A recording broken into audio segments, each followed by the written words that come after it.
ক্যাম্পাসের দুই পাওয়ারফুল নেতা যখন মুখোমুখি তখন কি হয় চলেন দেখে নেওয়া যাক। তো প্রথমে পরিচয় করিয়ে দেই সঞ্চিতার সাথে।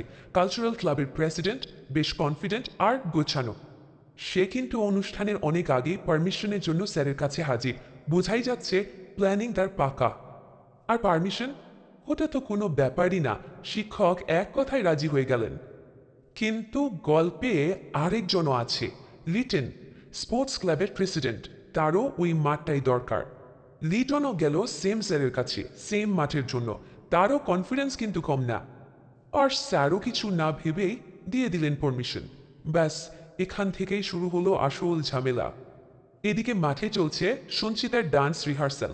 ঠিক তখনই লিটন তার পুরো ক্রিকেট টিম নিয়ে হাজির। এসেই সে বেশ ভাব নিয়ে বলল মাঠ খালি করে দিতে, যেন মাঠটা তারই। কিন্তু সঞ্চিতাও তো ছেড়ে দেওয়ার পাত্রী নয়।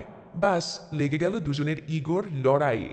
সঞ্চিতা এবার সরাসরি অ্যাটাকে গেল, লিটনকেই মাঠ থেকে বেরিয়ে যেতে বলল। ঝগড়াটা এবার সাধারণ তর্ক থেকে পার্সোনাল অ্যাটাকে চলে গেল। সঞ্চিতা এমন একটা কথা বলল, আস্তে করে বললেও লিটনের কান এড়ায়নি কথাটা। লিটন তো শুনে অবাক, সে বিশ্বাসই করতে পারছিল না।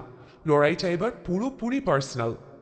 তো কোনো সমাধান না পেয়ে দুজনে তাদের পারমিশন লেটার নিয়ে আবার স্যারের কাছে গেল। আর তখনই স্যার বুঝতে পারলেন তার ভুল।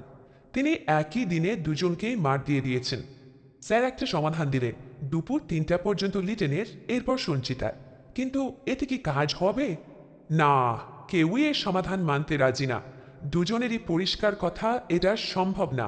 মানে কোনো আপোষ হবে না। লড়াইটা এখনো শুধু মাঠের নেই, এটা হয়ে গেছে ইগো লড়াই।